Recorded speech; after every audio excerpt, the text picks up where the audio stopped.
can keep their birthright. It is a shameful piece of legislation. I call Mojo Mathis. Order. I call Mojo Mathis. Mr. Chair, I wish to speak to clauses 3, 4 and 5 of Part 1 of this bill. I am concerned by the removal of these clauses, because they remove the 4 energy state-owned enterprises from the State-Owned Enterprises Act and put them in a new schedule under the Public Finance Act. I am particularly concerned that this is being done without replicating the social responsibility clause that all state-owned enterprises are legally bound by.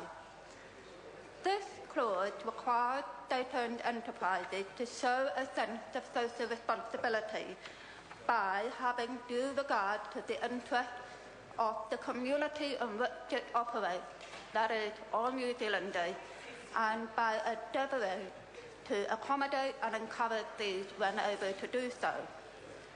And among other things, what this clause does is means that they have to consider the impact of rising prices of power on consumers and act as a set to the push to maximise profit, because without these clauses they become legally bound to maximise profit. So even if the government retains a 51% majority, the risk is that by removing social responsibility clause, that if they then try and stop the minority shareholders from gaining, maximising their profit, they could get sued.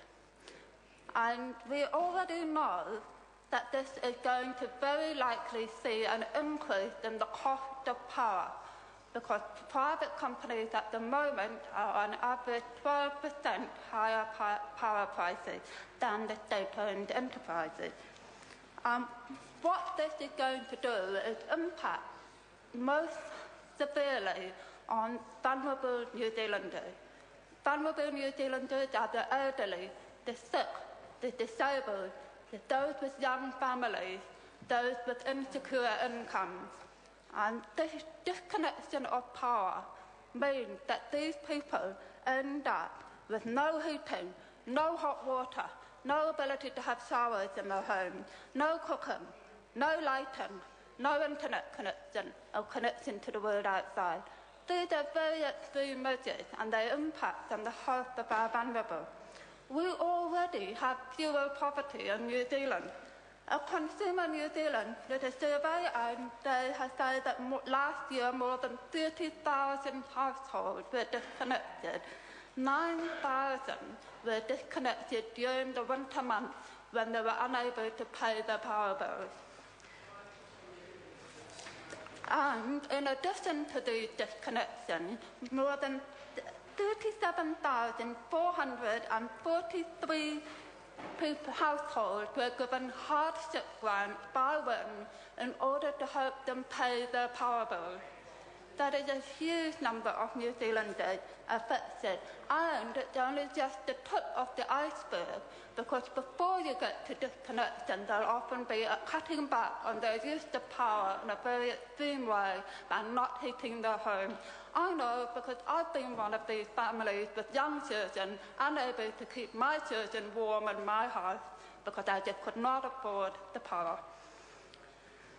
And so what we want to see is clauses 3, 4 and 5 deleted so that they remain bound by social responsibility. And the Green Party will be supporting the supplementary order paper by Russell Norman to remove these clauses. Thank you. Call the Honourable David Cunliffe. Thank you, Mr. Speaker. Mr. Speaker, there's an old